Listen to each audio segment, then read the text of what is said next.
सरकारच्या शिष्टमंडळाच्या आश्वासनानंतर मनोज जरांगेंचं उपोषण अखेर मागे। जरांगेंच्या मागण्या सरकारकडून मान्य, 2-3 दिवसांमध्ये कार्यवाही सुरू करू, मंत्री विखे पाटील यांचं जरांगेंना आश्वासन। मराठा अभ्यासकांनी केलेल्या सूचना शिष्टमंडळाकडून मान्य, फक्त सातारा संस्थांच्या गॅझेटचा मुद्दा राहिलाय। महाधिवक्त्यांसोबत बोलून लवकरच त्याच्यावर देखील तोडगा काढणार, शिष्टमंडळाचं जरांगेंना आश्वासन। सरकार 58 लाख कुणबी नोंदींचे दस्तावेज देण्यास तयार आहे। 39 लाख प्रमाणपत्र दिली आहेत, उर्वरित प्रमाणपत्र वाटप करण्यात येणार। प्रमाणपत्र न दिल्यास अधिकाऱ्यांवर कारवाई करा, जरांगेंची मागणी। सरकारकडून शिंदे समितीला 1 वर्षांची मुदतवाढ देण्याचं आश्वासन।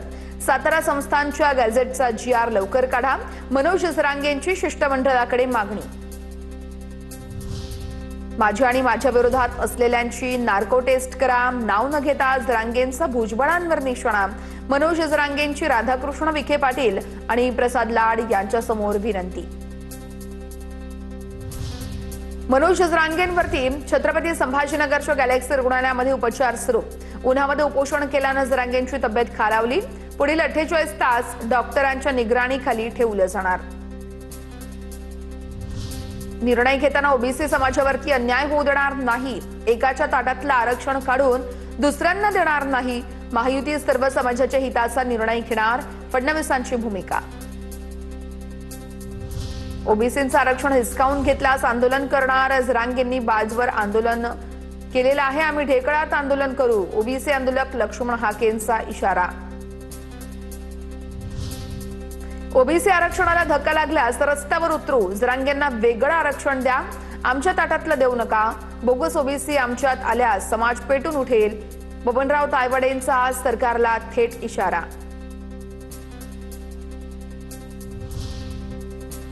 बघूयात राजकीय वर्तुळात काय घडामोडी घडतायत न्यूज टॉप 9 मधून। विधान परिषद निवडणुकीसाठी अखेर महायुतीचं अंतिम जागा वाटप निश्चित। अंतिम फॉर्म्युल्यानुसार भाजप 11, शिवसेना 4 तर राष्ट्रवादी 2 जागांवर निवडणूक लढवणार। राष्ट्रवादीचे प्रदेश अध्यक्ष सुनील तटकरे आणि अनिकेत तटकरे यांनी उपमुख्यमंत्री एकनाथ शिंदेंची भेट घेतली आहे। विधान परिषद निवडणुकीच्या पार्श्वभूमीवर भेटीला महत्त्व, तर विकासाच्या ध्येयानं कार्य करण्यासाठी शिंदेंचं मार्गदर्शन प्रेरणादायी, अनिकेत तटकरेंचं भाष्य। विधान परिषद निवडणुकीसाठी 17 पैकी 15 जागांवर मवियाचे उमेदवार ठरले। काँग्रेस 8, ठाकरे सेना 4, पवारांची राष्ट्रवादी 3 जागा लढणार, तर नांदेड, नाशिकच्या जागेवर मवियाच्या 3ही पक्षांचा दावा। कोकणातील विधानसभेच्या जागेवर शिवसेनेकडे संख्याबळ आहे, त्यामुळे कोकणातील विधान परिषदेची जागा शिवसेनेला मिळावी असा आमचा आग्रह आहे, परिवहन मंत्री प्रताप सरनाईक यांची प्रतिक्रिया। आम्ही आजही रायगडच्या पालकमंत्रीपदी भरत गुगावलेंना पाहतोय, रायगडचे पालकमंत्री पद शिवसेनेलाच मिळेल ही आम्हाला खात्री आहे, परिवहन मंत्री प्रताप सरनाईक यांचं वक्तव्य। सांगली सातारा विधान परिषद निवडणुकीत महायुतीमध्ये बिघाडीची शक्यता आहे। सांगलीतून शिवसेना शिंदे पक्षाने महायुतीत फडकावलाय बंडाचा झेंडा। शिवसेना शिंदे पक्षाचे नेते तानाजी पाटील यांनी भरलाय आपला उमेदवारी अर्ज। अहिल्यानगरच्या चौंडीमध्ये आज अहिल्यादेवी होळकर यांच्या 301व्या जयंतीनिमित्त विविध कार्यक्रमांचं आयोजन। मुख्यमंत्री देवेंद्र फडणवीस यांच्या हस्ते अहिल्याश्वर मंदिरात पूजा देखील घेतली जाणार आहे। दोन्ही उपमुख्यमंत्र्यांसह मंत्री आणि प्रमुख नेते उपस्थित असतील। अहिल्यानगरच्या चौंडीमध्ये गोपीचंद पडळकर आणि रोहित पवारांचे कार्यकर्ते आमने सामने आले होते, दोघे देखील आमने सामने आले। दोघांच्या कार्यकर्त्यांनी आमने सामने आल्यावरती जोरदार घोषणाबाजी केली। अहिल्यादेवी होळकर यांच्या 301व्या जयंतीनिमित्त चौंडीमध्ये विविध कार्यक्रमांचं आयोजन। पुण्यश्लोक अहिल्यादेवी होळकरांच्या जयंतीच्या खर्चाचं ऑडिट करा, रोहित पवारांची मागणी आहे। खर्च जास्त आणि जल्लोष कमी असं चित्र दिसतंय। अहिल्यादेवी होळकर यांच्या जयंती उत्सवाच्या खर्चावरून रोहित पवारांचा निशाणा। आता बघूया टॉप 9 मोठ्या बातम्या। पुण्यातील विषारी दारूमुळे हडपसरच्या काळेपडळमधल्या आणखी 2घांचा मृत्यू। पुणे आणि पिंपरी चिंचवडमध्ये विषारी दारूमुळे आतापर्यंत 24 जणांचा मृत्यू झाल्याची प्राथमिक माहिती। पुण्यामध्ये विषारी दारू प्रकरणाचा सीआयडीकडून सखोल तपास सुरू. तपासासाठी सीआयडीची 5 पथकं तयार. उत्पादन शुल्क विभाग आणि पोलिसांकडून तपास सुरू. पुणे विषारी दारू प्रकरणी प्रशासनाची कठोर कारवाई. कर्तव्यात निष्काळजीपणा. 21 अधिकारी कर्मचारी निलंबित. राज्याचे मुख्यमंत्री देवेंद्र फडणवीस यांच्या निर्देशानुसार कारवाई. पिंपरीतील विषारी दारू पिऊन मृत्यू झाल्याचं प्रकरण. मृतांच्या कुटुंबियांना सरकारकडून 5 लाखांची मदत. मंत्री गिरीश महाजनांची माहिती. तर पालिकेकडून आधीच 1 लाखांची मदत जाहीर करण्यात आलेली आहे. पुण्यातील दारू प्रकरणानंतर भिवंडीमध्ये रेक्स कंपनीवर छापा. रेक्स इंटरनॅशनल कंपनीच्या मिथेनॉलचा दारू बनवण्यासाठी वापर. 1526 किलो संशयित मिथेनॉलचा साठा जप्त. विषारी दारूसाठी रेक्स कंपनीकडून मिथेनॉल घेतल्याचं समोर. किल्ले रायगडाचा पायी मार्ग 30 मे ते 1 जून दरम्यान बंद. शिवराज्याभिषेक सोहळ्याच्या पार्श्वभूमीवरती धोकादायक दगड हटवण्याचं काम सुरू. रोपवे सेवा नियमित सुरू राहणार. इंधन दरवाढीचा एसटी महामंडळाला फटका. मात्र तरीही तिकिटांच्या दरात वाढ केलेली नाहीये. शासनाकडून सकारात्मक निर्णय न झाल्यास दरवाढीची शक्यता नाकारता येत नाही. मंत्री प्रताप सरनाईक यांची प्रतिक्रिया. मुंबई दिल्लीसह प्रमुख शहरांवरील दहशतवादी हल्ल्याचा कट उधळला. 9 जण अटकेत. दादर स्टेशनची रेकी केल्याची माहिती.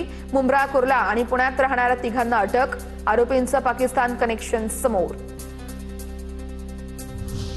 नाशिकमध्ये माळी कुटुंबियांच्या जमिनी प्रकरणी अशोक खरात सिन्नर पोलिसांच्या ताब्यात आहे. दुसऱ्या गुन्ह्याच्या तपासासाठी सिन्नर पोलिसांनी खरातचा ताबा घेतलाय. अशोक आणि कल्पना खरातवर सिन्नर पोलिसात गुन्हा दाखल आहे. बघूया टॉप 9 महत्वाच्या बातम्या. मुंबईमध्ये मध्य आणि हार्बर रेल्वे मार्गावरती आज मेगा ब्लॉक असेल. सीएसएमटी ते विद्याविहार अप आणि डाऊन धीम्या मार्गावर ब्लॉक असेल. हार्बर मार्गावरती कुर्ला ते वाशी अप आणि डाऊन मार्गावर ब्लॉक घेतला जाईल. मुंबईतील मध्य रेल्वेची वाहतूक विस्कळीत झाली आहे. मुंबईच्या दिशेने येणाऱ्या लोकल 20 मिनिटं उशिराने धावत आहेत. रेल्वे सेवा विस्कळीत झाल्यानं प्रवासी रुळावरून चालत निघाल्याचं चित्र आहे. पुण्याच्या नरसापूरमधील अत्याचार आणि हत्या प्रकरणी विशेष न्यायालयामध्ये 2 महत्वाच्या साक्षीदारांचा जबाब नोंदवण्यात आला. 3 वर्षांच्या चिमुकलीवर अत्याचार करून तिची हत्या करण्यात आली होती.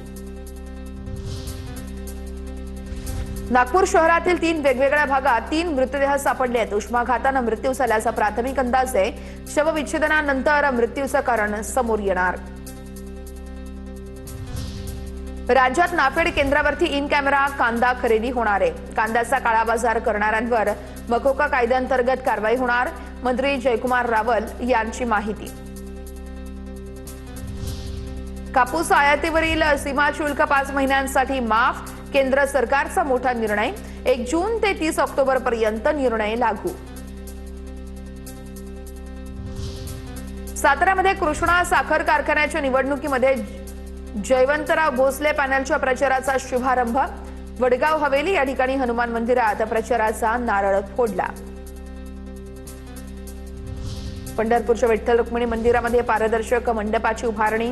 पारदर्शक मंडपामुळे भाविकांना कळस दर्शन घेता येणार. अत्याधुनिक तंत्रज्ञानाचा वापर करून पारदर्शक मंडपाची उभारणी. नागपूरमध्ये खासदार क्रीडा महोत्सवाच्या निमित्तानं मॅरेथॉन स्पर्धा. अभिनेता सुनील शेट्टी आणि केंद्रीय मंत्री नितीन गडकरी यांच्या उपस्थितीमध्ये मॅरेथॉनला हिरवा झेंडा.